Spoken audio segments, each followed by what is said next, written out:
Armas kogudus, head vaatajad ja kuulajad, õnnistatud pühapäeva kõigile ja täna võib soovida ka õnnistatud tänupüha, kuigi siinpool ookeani ehk siis Eestis tähistatakse tänupüha just pühapäeval. Ma tean, et Kanadas on selleks kuupäevaks homne päev ehk siis esmaspäevaga, aga tänulikud saame siis koos olla ja natukene rohkem keskenduda tänule kui võib-olla tavaliselt.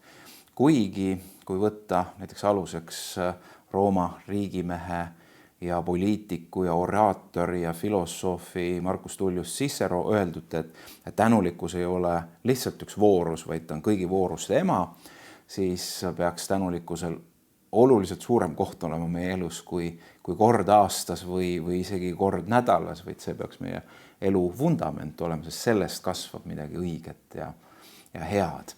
Ja sedasi aeg-ajalt keskendudes tänulikkuse teemale, eks see paneb meid ka läbi katsuma ja vaatame ennast, et kas me oleme pigem sellised, kes me nõuame sellelt maailmalt ja Jumalalt ja meid ümbritsevatelt inimestelt kogu aeg midagi, seepärast, et nad tundub, et meile midagi võlgu, on see siis tähelepanu või headus või armastus või midagi muud.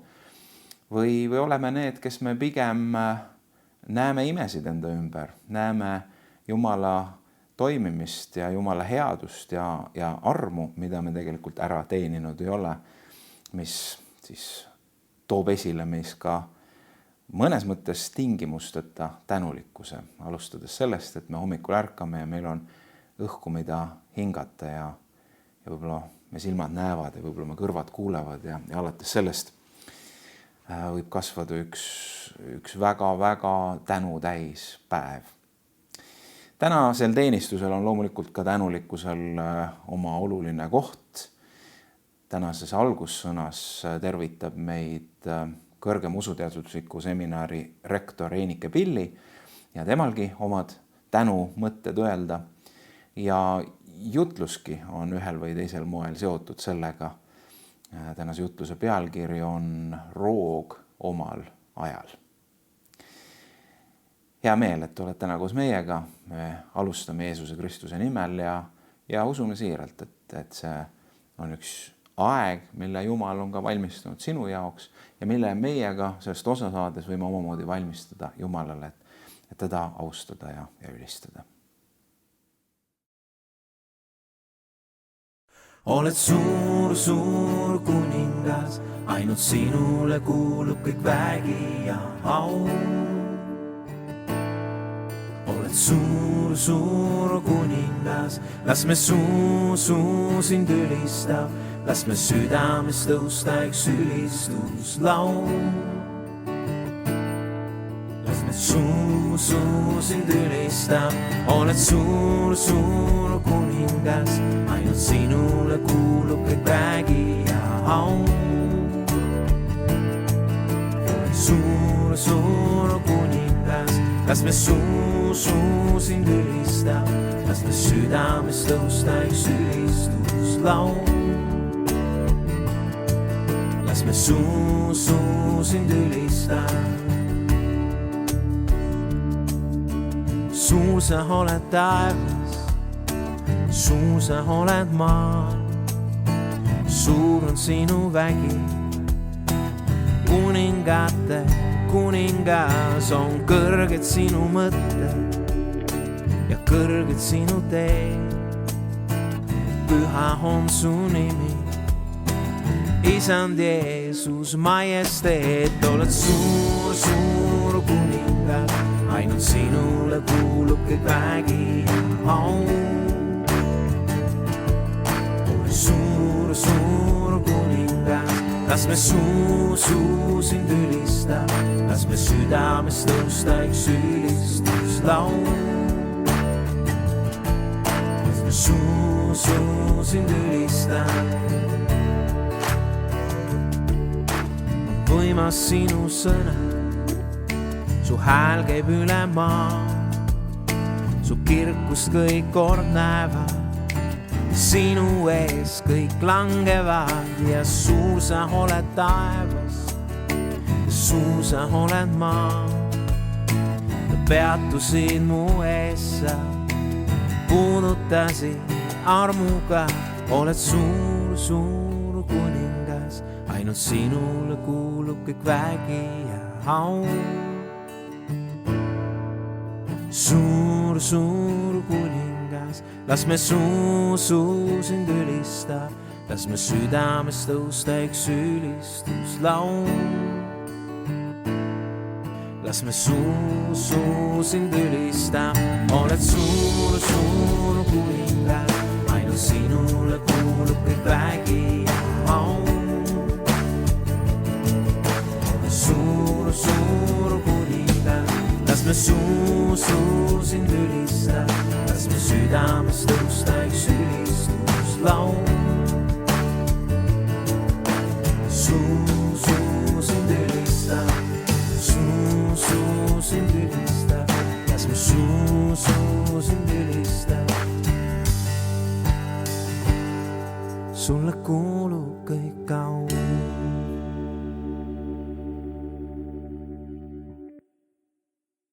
Kallid Toronto usklikud, on hea meil teid tervitada. Täna tänupühal tahaksin alustada sellest, et öelda aitäh selle eest, mida teie olete teinud Kodu-Eesti vaimuliku töö edendamiseks. Olin hiljuti eakate töötegijate lõunasöögil ja nägin, kui palju see neile tähendab, et neid märgatakse. Aitäh, et olete sellele kaasa aidanud. Olen saanud olla osa noorte juhtide arengust ja sedagi olete teie võimaldanud. Või hiljuti välja antud Joosep Tammu pühendusteosest tema 75. juubelil. Neid tegemisi, mida te olete toetanud, on meil palju rohkem. Suur tänu teile. Tänu teile on meil olnud võimalik teha asju, mida muidu ei oleks. Aga täna tänupüha tuletab meelde, et kõige suurem tänu läheb Jumalale, kes kõik selle võimalikuks teeb. Ja sellepärast tahaksin lugeda tänasest kalendritekstist psalmi 98 algus. Laulge Issandale uus laul, sest tema on teinud imetegusid. Tema parem käsi ja tema püha käsivars on toonud temale võidu. Issand on andnud teada oma pääste, tema on ilmutanud oma õigust paganate silme ees. Ta on tuletanud meelde oma heldust ja oma ustavust Iisraeli soo vastu. Kõik ilmamaa otsad on näinud meie Jumala päästet. Hõisake Issandale, kogu ilmamaa, tõstke hõisates häält ja mängige temale. See tekst tuletab meelde kahte väikest asja. Kõigepealt seda, et Jumal ulatub igale poole. Ilmamaa äärteni välja on näha tema päästet, on näha tema heldust. Ta ulatab sinna jahedale Eestimaale, nii nagu siia Torontosse ja kõikidesse kohtadesse sellel maal, millel me elame. Aga see tähendab ka seda, et ta ulatub meie elus kõikjale. Me südamesoppidesse, nendegi asjadeni, millest me ise väga mõelda ei taha. Ta ulatub igale poole. Täna, kui sina küsid, kas Jumal märkab mind ka, siis see psalmi tekst ütleb jah, Jumal ulatub kõikjale. Ja teiseks ütleb see tekst, et Jumala tegevus kutsub meid teda kiitma, talle hõiskama, lausa pilli mängima. Muidugi me teame, et on ilus Jumalale öelda tänu. Tänu Jumalale on vahel lausa isegi ilmaliku inimese keelepruugis. Aga me teeme seda palju enama pärast, kui sellepärast, et nii on õige teha. Me teeme seda sellepärast, et me oleme Jumala headust kogenud oma teel. Kuulsin hiljuti mõtet, et armastuse lihaseid treenitakse vihkamise keskkonnas. Täna tahaksin selle ümber sõnastada ja öelda, tänulikkuse lihaseid treenitakse raskuste keskkonnas.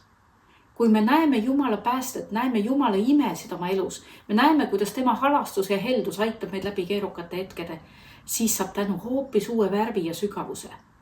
Meie hõiskamine läheb suureks. Aga võib-olla oleme keset tavalisi päevi. Ei ole midagi hullu olnud.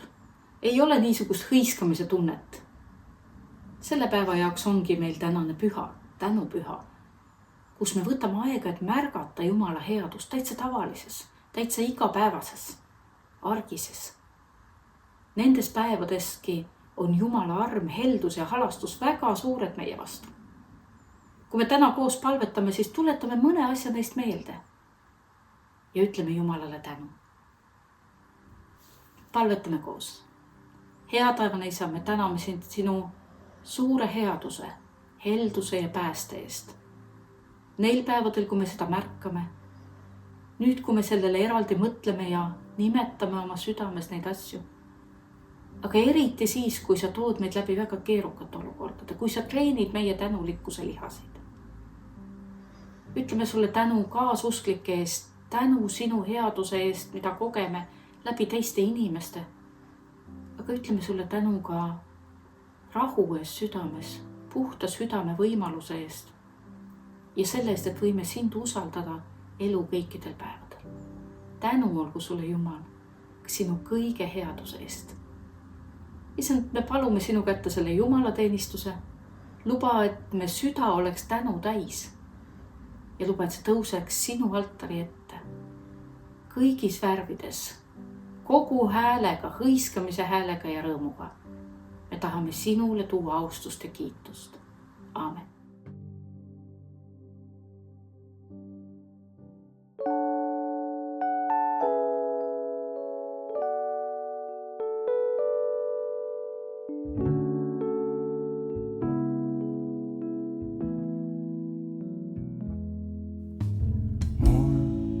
Pole sõnu, et öelda,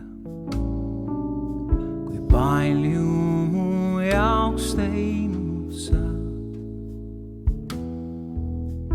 Laule võin sulle ma lauda, kuid iial neist küllalt ei saa. Kuid võta mu tänu sa vastu. Lihtne ja väikene see, kui su armastusele ma vaatan, siis vaikseks jään imetluses. Tänan sind,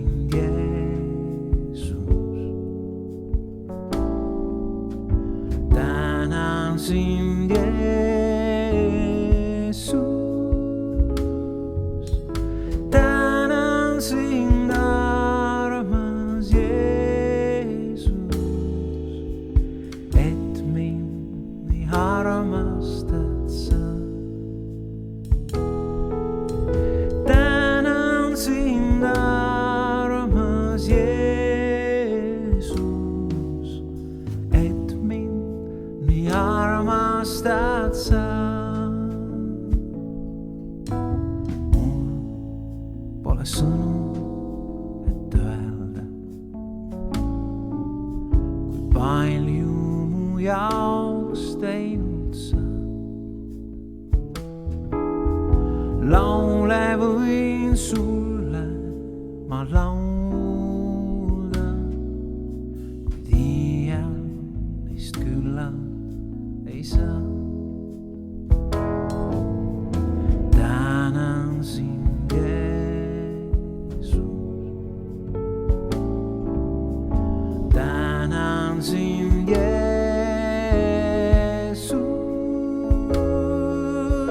Tänan sind, armas Jeesus, et mind nii armastad sa. Tänan sind, Jeesus. Tänan sind, Jeesus.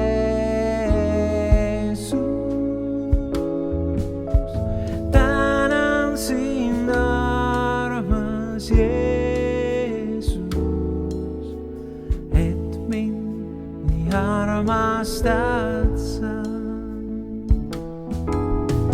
Tänan sind, armas Jeesus, et mind nii armastad sa.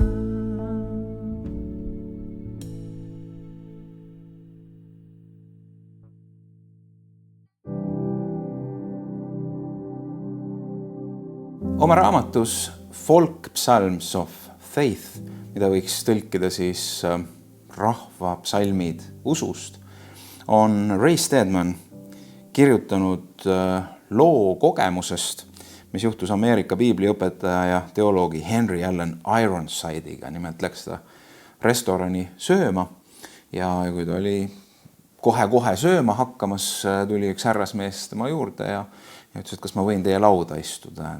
Ironside oli sellega nõus ja kui see mees oli maha istunud, siis Henry Allan Ironside langetab oma pea selleks, et paluda õnnistust toidule. Nii nagu kristlased seda ikka teevad.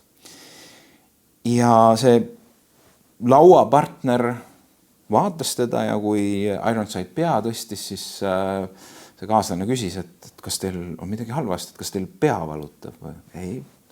Kas midagi on toiduga halvasti? Ei, et ma tänasin Jumalat selle toidu eest.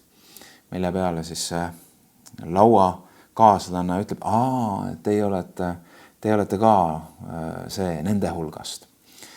Ja siis jätkab, et mina ei palu ega täna kunagi enne sööki seepärast, et ma olen teeninud oma vaeva, oma käte, oma higiga kõik selle, mille eest ma selle toidu ostan ja siin ei ole mul kellelegi teisele tänu anda, kui vaid iseendale, et mina hakkan kohe sööma.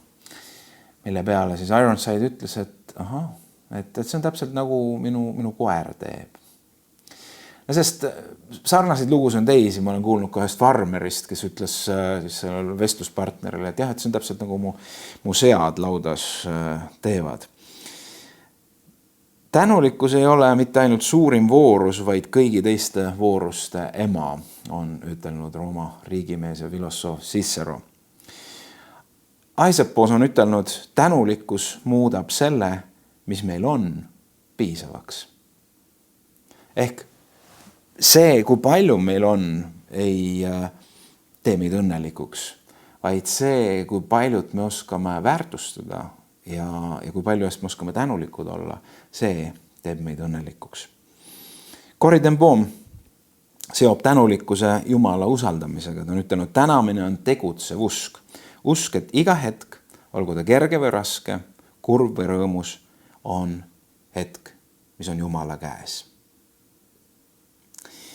Ja on veel üks ütlus, mida tahaksin enne Jumala sõna lugemist teieni tuua ja see ütleb, ma kahjuks ei tea selle ütluse autorit, aga see ütleb niimoodi, et kes annavad Jumala kätte kõik, need näevad kõiges ka Jumala kätt. Kes annavad Jumala kätte kõik, need näevad ka kõiges Jumala kätt. Nii et me saame elada väga erinevalt, me võivad olla isegi samad ressursid kasutada, samad olukorrad, ja keegi näeb häda, viletsust, põhjust nurisemiseks ja keegi teine, kes on usaldanud ennast Jumala kätte, ka need head ja ka halvad olukorrad, see näeb kõiges Jumalat. Ja kui sa näed kõiges Jumalat, siis sa näed ka põhjust olla tänulik ja kui sa näed põhjust olla tänulik, siis sinu elus on rahu ja rõõm. Armas püha vaim, tule ja õpeta ja juhata meid täna, tõmba meid enda lähedale, et me võiksime astuda samme, mis toovad meid rohkem sellesse reaalsusesse, kus me oleme ennast aina rohkem sinule üle andnud ja andmas ja kus me näeme rohkem ja rohkem kõiges sinu tegutsemist, sinu kohalolu ja sinu kätt. Palume Jeesuse nimel. Me loeme 145. psalmist, psalmid 14-18 ja 21. Issand toetab kõiki, kes on langemas ja tema tõstab püsti kõik, kes on küüru vajutatud. Kõikide silmad ootavad sind ja sina annad neile nende roa omal ajal. Sina avad oma käe ja täidad kõik, mis elab hea meelega. Õige on issand kõigil oma teedel ja vaga kõigis oma tegudes. Issand on ligi kõigile, kes teda appi hüüavad, kõigile, kes teda tões appi hüüavad. Issanda kiitust rääkigu mu suu ja kõik liha andku tema tänu tema pühale nimele ikka ja igavesti. Sina annad neile nende roa omal ajal. See fraas kõlab tänases jutluses veel korduvalt ja korduvalt. Ma usun, et enamus meist palub iga päev meie igapäevast leiba. Anna meile täna päev. Isegi võib-olla mitte nii palju sellepärast, et meil oleks väga mure sellepärast, vaid me palume meie isa palvet ja see on osa sellest palvest. veel suurem tõenäosus on see, et väga-väga suur osa meist tänab iga päev igapäevase leiva eest, enne kui me sööma asume. Kas pole ilus väljend? Igapäevane leib. Me saame iga päev tema peale loota. Nii nagu igal päeval on uus arm, on igal päeval uus igapäevane leib. Piiblis on üks lugu, Jeesus ise räägib sellest, kuidas üks mees sai aina rikkamaks ja ta aidad said vilja täis ja ta mõtles, et ta teeb uued aidad ja täidab need ka viljaga ja see kogu see materiaalne suursugune elu, see oli see, millele ta toetus, millele ta rajas, et see on see, mis teeb tema elu turvaliseks ja siis Jeesus ütleb, et sa meeletu mees, et sa ei tea oma homset päeva ja nii on see meie kõigiga. Et kui meie paneme oma lootuse sellele, mis me siin maa peal teenime, oma, ma ei tea, kasvukontot või investeeringud, mis meil on, mida on igati tark teha ja tänu Jumalale raha kasutamise tarkuse eest. Aga kui sa paned oma lootuse selle peale, et see loob sinu ellu mingisuguse turvalisuse, selle peale ütleb Jeesus, et sa meeletu mees või naine. Seepärast, et sa ei tea, mis homme juhtub. Ja sellepärast pane oma lootus Jumalale, kes annab meile meie igapäevase leiva, kes annab meile armu igal päeval, igal hommikul. See on uus. Ja rääkides tänulikkusest, siis me saame ise endalt küsida, et kas me näeme seda imena, et meil on igapäevane leib. Või näeme me seda täiesti iseenesest mõistetava see lihtsalt on niimoodi, see peabki niimoodi olema.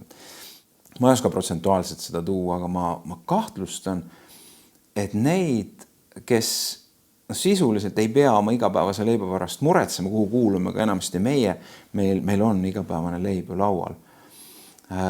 Neid on vähem maailmas kui neid, kes mõtlevad, mida järgmisel päeval lauale panna, kes peavad iga päev väga-väga ränka vaeva nägema selleks, et see leib või riis või midagi, mida hamba alla panna, oleks laual igal päeval. Nii et küsimus on see, et kas me näeme seda, et meil on leib laual, kas me näeme seda imena, tänupõhjusena või on see midagi iseenesest mõistetavaks saanud meie jaoks. Ja samas ei ole ju tõenäoliselt meile ka võõras see tunne, mis meid valdab, kui meile tundub, et kus siis Jumal on oma igapäevase leivaga või selle roaga õigel ajal. Kui me mõtleme leiva ja roa natuke laiemat kui ainult seda, mis meil külmkapis on või leivakapis. Tõenäoliselt oleme olukorras olnud, kus me oleme igatsunud midagi, kus me oleme palunud midagi, kus me oleme lootnud isegi Jumala peale ja siis on see meie paika pandud päev käes ja seda meie vaimusilmas ette nähtud vastust meie poolt paika pandud ajal ja meie poolt aru saadud kujul ei ole esile tulnud ja me oleme võib-olla esitanud üks nuriseva küsimuse Jumalale, et kus see minu igapäevane leib siis on või roog. Kui me võtaks tänast jutlust kui sellist matemaatilist tehet, nii nagu 2 + 2 on 4, siis nendeks teguriteks oleks esiteks roog ehk siis leib ja teiseks oma aeg ehk tänapäev. See, et me leiame selle palve, meie igapäevast leib anna meile tänapäev, meie isa palvest ehk kõige tähtsamast palvest või siis mudelpalvest, mille Jeesus õpetas oma jüngritele, see näitab seda, kui oluline Jumala jaoks on ka meie argised asjad, ka meie füüsiline ihu. Sellel puhul saame rääkida holistikast või holistilisest inimesest ehk see sõna holistika tuleb kreekakeelsest sõnast holos ehk terviklik. Ja kui me räägime näiteks holistilisest meditsiinist, siis see ei tegele ainult haiguse sümptomitega, vaid vaatleb inimese elustiili, stressi, toitumist, vaimset seisundit. Holistiline õpe või pedagoogika püüab arendada kogu inimest, tema teadmisi, tema väärtusi, tema loovust, sotsiaalseid oskusi.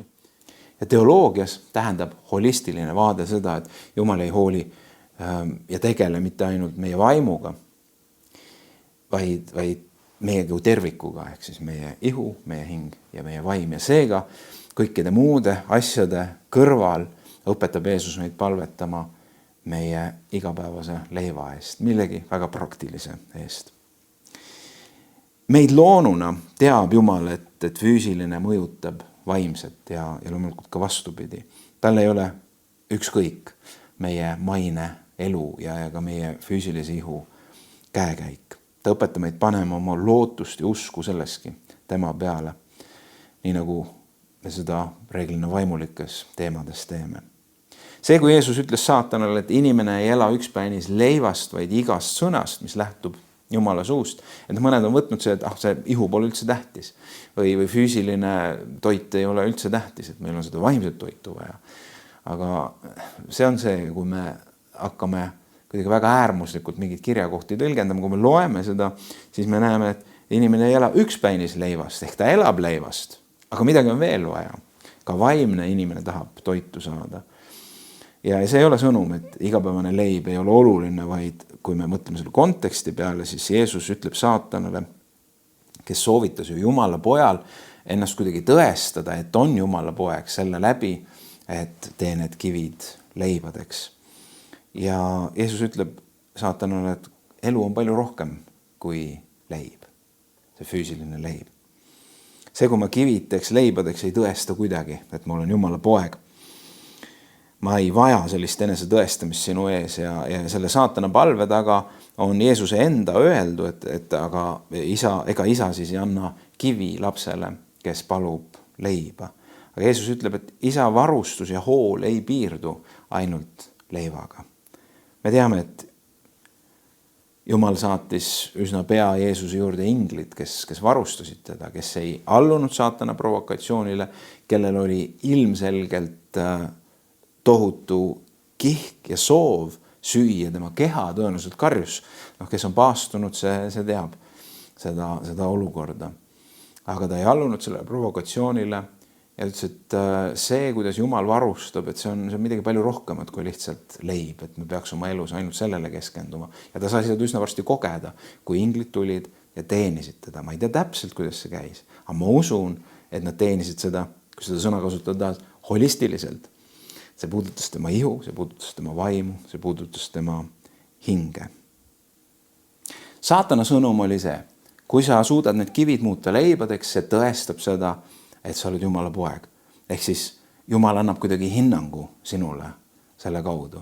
Jeesuse sõnum oli see, kui need kivid muutuvad leibadeks, kui isa annab mulle leiba praegu, siis see ei tõesta mitte midagi. See ei tõesta ei Jumala armastust, see ei tõesta Jumala suurust, seepärast, et Jumala toimimine on midagi palju laiemat kui lihtsalt ühe kõhutäie andmine. Ja see paneb mind mõtlema kristlaste peale, kes alati väga täpselt teavad, mida Jumal peaks tegema, mis ajal ja mis kujul. Osates väärtustada siis Jumala sekkumist või Jumala tööd või Jumala olemust ainult selle põhjal, et kui Jumal siis teeb niimoodi, siis on kõik hästi, kui Jumal ei tee, siis on kindlasti probleem, kas siis Jumalas või meis, midagi on igal juhul valesti. Mina palun, tema peab tegema. Otse kui selline kommiaparaat või mündiaparaat, mündi sisse, vastus tuleb. Kõik, kes on veidi rohkem kristlased olnud, mõistavad, et suhe Jumalaga päris niimoodi ei toimi. Piiblipraktika on kuidagi väga palju laiema pildi või arusaamisega. Nii laiaga, et see jätab meie arusaamine jääb sageli, või kogu see asi, see Jumala liikumine, Jumala toimimine jääb meie arusaamisest panoraamist sageli välja. Paratamatult on meie Jumalaga koos käimises need hetked, mil meil on vaja otsustada, et Jumal ei ole muutnud kivise leibadeks. Jumal ei ole toitnud minu kõhtu sellel hetkel, kui ma tunnen, et see peaks olema niimoodi. Jumal ei ole täitnud täpselt niimoodi neid vajadusi, nagu mina olen mõtelnud. Aga kusagil on inglid, kusagil on varustus, ma tean seda, et Jumalal on üks parem vastus, ühel paremal ajal, kusagil on see leib, mis on minu jaoks valmis pandud. Ja ma tean, et Jumal toob oma roa esile õigel ajal. Kui me räägime leivast, mis seisab meie isa palves, meie igapäevast leiba annab meile tänapäev, siis Martin Luther on kirjutanud selle leiva kohta nii. Mida tähendab igapäevane leib? Kõike, mis toidab meie ihu ja rahuldab selle vajadusi, toit, jook, riided, jalanõud, maja, õu, põllud, kariloomad, vara, varandus, raha, varandus, jumalakartlik abikaasa, lapsed, jumalakartlikud teenijad, ustavad valitsejad, hea valitsus, rahu, tervis, kord, au, head sõbrad, ustavad naabrid ja muu taoline. Nii et Luther on küllaltki üksikasjalikult püüdnud siis sõnastada selle, mida võiks seal meie isa palves see igapäevane leib tähendada. Samas ei ole see loomulikult lõplik loetelu. See leib on ilmselgelt midagi enamat kui ma ei tea, meie must leib Eestis või valge leib laialdasemalt maailmas. See on üldse palju rohkem kui meie leivakapi või külmkapi sisu. See tähistab midagi enamat, kui me isegi suudame mõista. Jumala head ja piisavat varustust, mille tõelist sisu ja tõelist väärtust mõistab lõppkokkuvõttes ainult tema ise. Ma usun, et just see on see, mida Peetrus mõtles, kui ta kirjutas sellised read, et tema jumalik vägi on meile kinkinud kõik, mis on vajalik. Kõik, mis on vajalik eluks ja Jumala tundmiseks või Jumala kartuseks või vagaduseks. Tema tundmise kaudu, kes meid on kutsunud oma enese kirkuse ja väärikusega. Kõik. See on see leib. See on see Jumala tõotus. Nii et roog oli esimene sõna. Teine sõna, mis selles matemaatilises tehtes on aeg. Igapäevane. Sõna, mida tõlgime nii inglise kui eesti keelde igapäevaseks, on kreeka keeles epiousios. Ja see on üks huvitav sõna, seda ei ole piiblis mitte kusagil mujal kasutatud, kui ainult meie isa palves. Ja seega on tegelikult päris keeruline ütelda, mida see sõna epiousios võiks tähendada, kuna enamasti on sõnadel mitu erinevat värvingut või tähendust. Ja kui ta on kasutatud erinevates kohtades, erinevates kontekstides, siis me saame võrrelda, et kus autor on kasutanud seda, siis ta tõenäoliselt mõtleb selle sõnaga seda. Aga kuna neid kontekste ei ole, siis me mõnes mõttes jääb ainult aimata, mida autor võis mõtelda sellega. Nii ta on tõlgitud siis igapäevaseks. Jeesus kutsub meid paluma leiva eest, et meil oleks igal päeval leib. Meil oleks igal päeval meie vajadused täidetud. Ja ilmselgelt see on midagi, mida Jumal tahab meile anda, mida ta on tõotanud meile anda, et meil ei ole vaja muretseda selle pärast. Ehk siis Jeesus räägib igapäevasest varustusest ja loomulikult tuletab selle meile meelde Iisraeli rahva kõrbeteekonda ja kui Iisraeli rahval oli ka nagu inimlik võimekus oli otsas. Niikuinii see suur 40 aastat kõrbes küll on püütud mõtelda, et kui palju pidi kaasas olema neil kariloomi, kui palju pidi neil kaasas olema tule tegemis, ma ei tea, puitu ja nii edasi. Me räägime kõrbest. Ja mõnes mõttes puht numbriliselt oli see kõik võimatu. Aga see, mis inimesel on võimatu, see on Jumalale võimalik, ütleb Jumala sõna. Ja see on üks näide, kuidas inimesel oli midagi võimatu tekitada korraga igal hommikul midagi söödavat sinna kõrbe pinnasele. Aga Jumalal oli see võimalik ja me nimetame seda mannaks. See ei ole see manna, mida meie saame kapist võtta. Aga see oli mingid helbed, mida nad siis purustasid ja millest nad tegid oma leiba. Aga selle saladus oli see, et tal oli kuupäev peal, nii kui me poodi läheme, ja see oli kõlblik kuni ja see kõlblik kuni oli sama kuupäev. Ehk siis hommikul korrasid ja õhtuks pidi ära kasutatud olema, et järgmisel päeval nii mõnigi proovis seda, et võtaks varuks järgmiseks päevaks ka, oli ta juba pahaks läinud. igapäevane leib, igapäevane usaldamine, igapäevane lootuse panemine Jumalale on sellele loo või selle loo mõte. Üks lugu räägib väikesest poisist, kes läks isaga pimedas taskulampidega või see klaternaga läksid keldrist tooma midagi, aga väljas oli pime. Ja siis see laterna natuke valgustas nende teed ja siis poiss küsis, et isi, et kas meil ei ole sellist lampi, mis kogu tee ära valgustaks, et siis oleks ikka julgem minna ja isa ütleb, et vaata, et see ongi selline lamp, mis valgustab kogu tee ära. Näed, praegu on üks samm valgustatud, astume sammu edasi, on järgmine samm valgustatud ja nii kuni tee lõpuni välja on ju terve tee valgustatud. Meil on kogudusena 2026. aasta keskel toimub suur muutus, kui me sellisel kujul koguduse töö lõpetame. Ja eriti suur muutus on see ju pastori jaoks, et me peame välja mõtlema nüüd uued marsruudid, kus me lendama hakkame. Me oleme nii harjunud lendama 5 korda aastas, et peaks ju kuskile lendama. Et seni oli kõik paika pandud, et Tallinn, Varssav, Toronto, Tallinn, Frankfurt, Toronto ja Mariko ostis piletid ja kõik oli väga mugav. Peame kuidagi ise nende asjadega hakkama saama. No see on muidugi nali, aga suured muutused.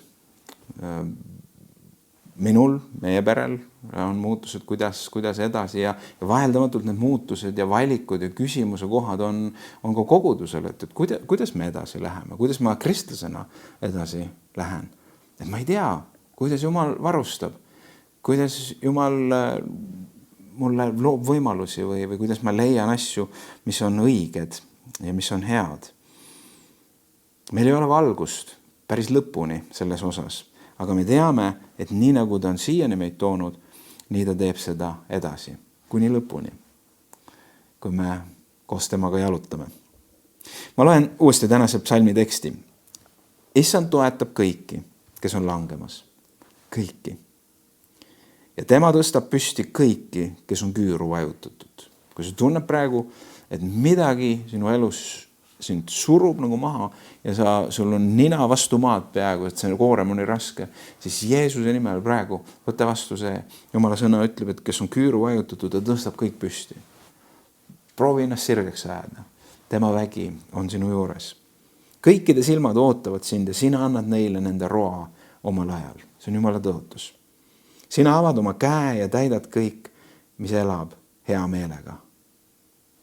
Kujutate, Jumal avab oma käe ja täidab kõik, mis elab hea meelega. Õige on Issand kõigil oma teedel ja vaga kõigis oma tegudes. Issand on ligi kõigile, kes teda appi hüüavad, kõigile, kes teda tões appi hüüavad. Issanda kiitust rääkigu mu suu ja kõik liha andku tänu tema pühale nimele ikka ja igavesti. Mida räägib sinu suu? Jumal sõna ütleb, Issanda kiitust rääkigu mu suu. Ja kõik liha, see tähendab, et mina ja tema ja sina ja tema. Andku tänu tema pühale nimel ikka ja igavesti. Mitte ainult tänupühal, aga loomulikult ka tänupühal. Omal ajal, see väljend on heebrea keeles beito, mida võiks tõlkida ka tema ajal, ehk sina annad neile nende roa omal ajal või siis Jumala ajal ehk tema ajal.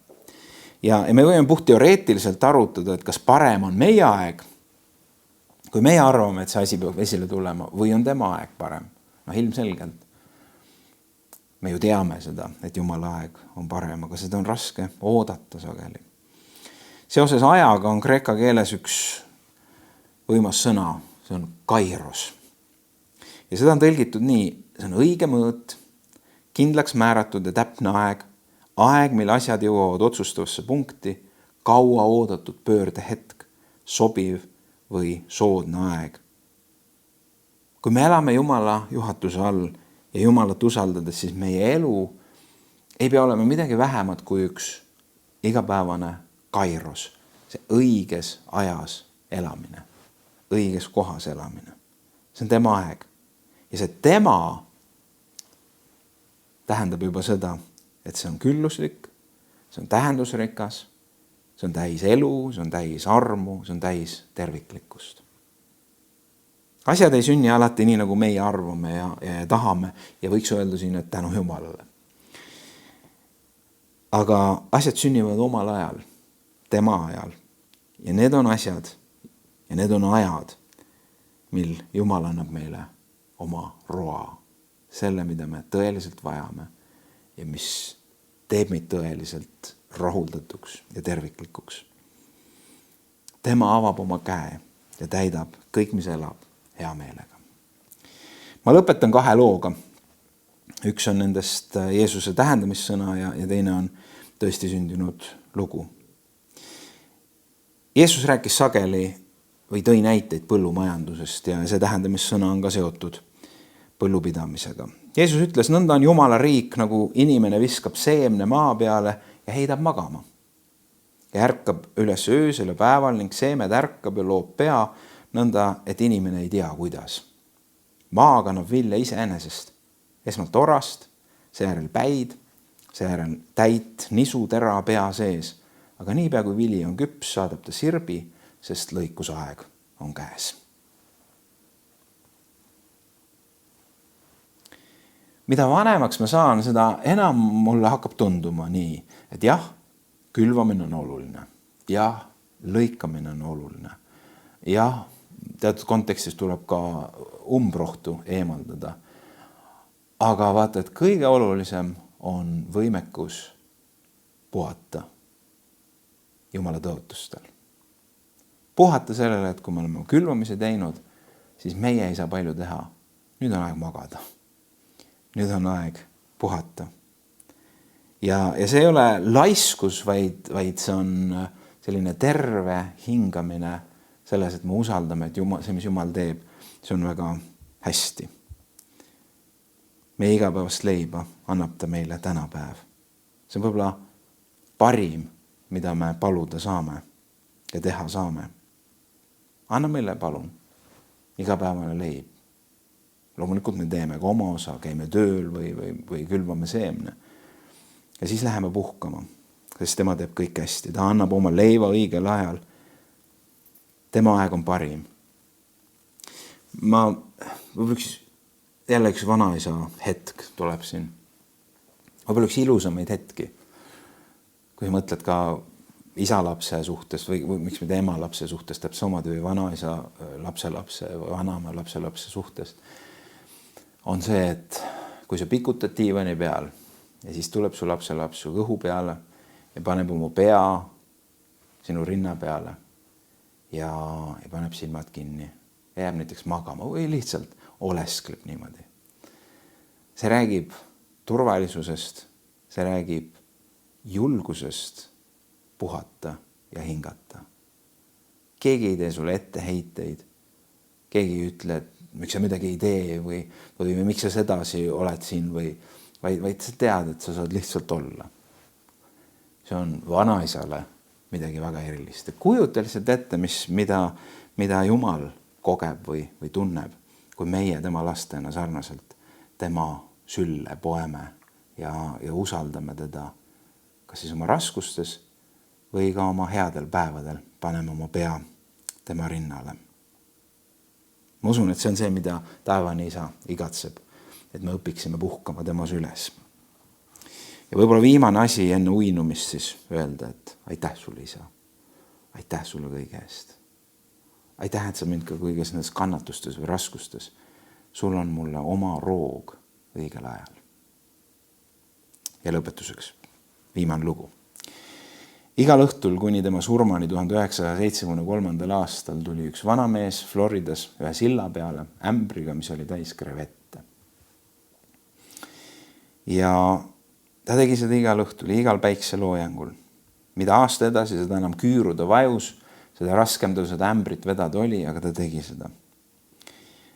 Aastaid varem oli kapten Eddie Rickenbacker missioonil oma B-17 lennukiga, et toimetada üks oluline sõnum kindral Douglas MacArthurile Uus-Guineas. Ja kusagil Vaikse ookeani lõunaosas eksis nende lennuk või nagu on kirjeldatud, nende lendav kindlus raadio levialast välja, kütus lõppes ja mehed olid sunnitud lennukiga maanduma ookeani. Peaaegu 6 aega võitlesid kapten Eddie ja tema kaaslased vee ja kõrvetava päikesega. Nad veetsid unetuid öid, kui hiiglaslikud haiparved nende või hiiglaslikud haid nende improviseeritud parve püüdsid ümber lükata. Aga kõigist nendest merevaenlastest kõige hullemaks oli nälg ja janu. 8 päeva pärast olid nende toiduvarud otsas ja nende ellujäämiseks oli ilmselgelt vaja ühte suurt imet. Ja üks ime sündis ühel päeval, kui nad seal pool magades ja uneledes tundis kapten enda peas, et keegi maandus tema pähe. Ja see oli kajakas. Ja loomulikult nad püüdsid selle kajaka kinni, nad sõid selle osa, mis süüa oli võimalik ja sisikonda kasutasid siis kalade meelitamiseks ehk siis kalade püüdmiseks. Nad jäid ellu. Ja mõeldes sellele kajakale, kes sadu kilomeetreid rannikust korraga nende parve juurde tuli, mis ei ole loogiline, nii keset merd reeglina kajakaid ei ole. Aga see kajakas oli seal, andis oma elu selleks, et need mehed elaksid. Ja mõeldes sellele ohverdatud elule, pühendas see vana mees oma terve edasise elu selleks, et anda tänu nendele kajakatele, kelledest keegi suri nende eest. Sa mõistad, kellest see lugu on. See on lugu Jeesusest. Ja see on lugu sellest, kui iseenesest mõistetav või loomulik peaks olema, et meie elu keskendub tema tänamisele, tema austamisele, tema teenimisele, kes on andnud oma elu meie eest. Isa, tänu sulle, et juba siis, kui me ei osanud mõteldagi sinust, astusid sa selle sammu, et sa andsid oma poja meie eest. Tõenäoliselt me ei mõista täna lõpuni seda, mida see tähendab meile. Tõenäoliselt me ei mõista seda, mida see tähendas sulle ja tähendab sulle. Aga aita avada meie vaimusilmasid. Püha vaim, tule meile appi. Et meie elu võiks täita vaimustus ja hämmastus ja tänulikkus sellest, mida sa oled meie heaks teinud. Issand, aita meid ka usaldada, kui meil on keerulised kohad, et sina oled lubanud ja tõotanud anda meile rooga omal ajal. Aita meil ära oodata need sinu ajad ja aita meil hingata sellel ajal, kui me ootame. Me tahame panna oma pea sinu rinnale ja me tahame ütelda sulle ja elada selliselt, et issand, me usaldame sind. Issand, me tahame, et sina oled meie suurim turvalisus ja kindlus, sest sa oled hea ja su heldus kestab igavesti. Aitäh sulle. Amen.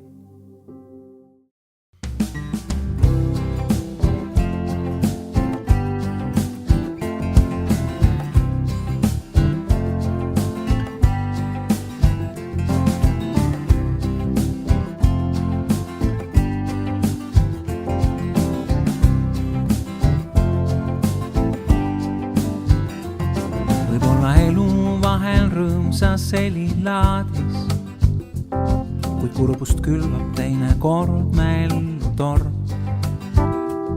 On elu mõni päev kui lõbusõidupaadis ja teisel päeval taevas ähvardavad morn. Võib-olla elu laulu salmis süngid toone, kuid tähtis on, mis laadis kõlab me refrään. Saab iga üks meist tõmmata ju maha joone ja öelda tänulikuks raskusteski jään. Las mu elu refrääniks olla imetlus ja tänu, kui ka salmideks võib olla valulein. Las mu elu refrääniks olla imetlus ja tänu, et ka lahkudes kord tänu öelda.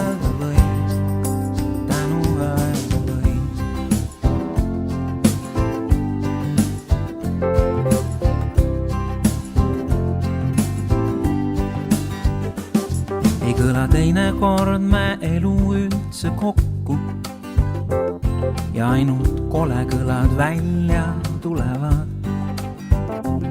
Ning vahel noodivõti keerand hääle lukku ja noodijoonil tuleb taga otsida. Võib-olla elulaulu salmis süngid toone, kuid tähtis on, mis laadis kõlab me refrään. Saab igaüks meist tõmmata ju maha joone ja öelda tänulikuks raskusteski jään. Las mu elu refrääniks olla imetlus ja tänu, kui ka salmideks võib olla valu leid. Las mu elu refrääniks olla imetlus ja tänu, et ka lahkudes kord tänu öelda. Las mu elu refrääniks olla imetlus ja tänu, kui ka salmideks võib olla valu leid. Las mu elu refrääniks olla imetlus ja tänu, et ka lahkudes kord tänu öelda või, tänu öelda või.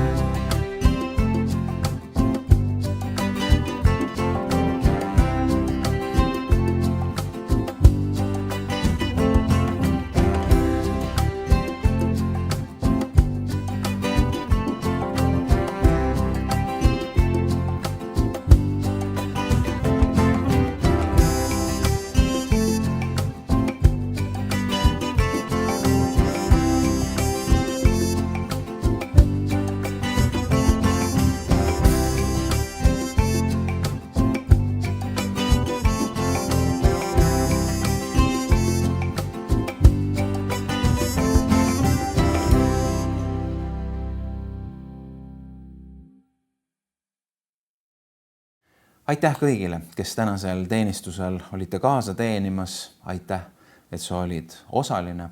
Aitäh, et sa olid eestpalvetaja. Võtame vastu õnnistussõnad eelolevaks nädalaks. Issand, õnnistagu sind ja hoidku sind. Issand, lasku oma pale paista sinu peale ja olgu sulle armuline. Issand, tõstku oma pale sinu peale ja andku sulle oma rahu. Palume seda Isa, Poja ja Püha Vaimu nimel. Amen. Olgu hoitud ja ärge unustage tänulikkust igal päeval, igal hetkel.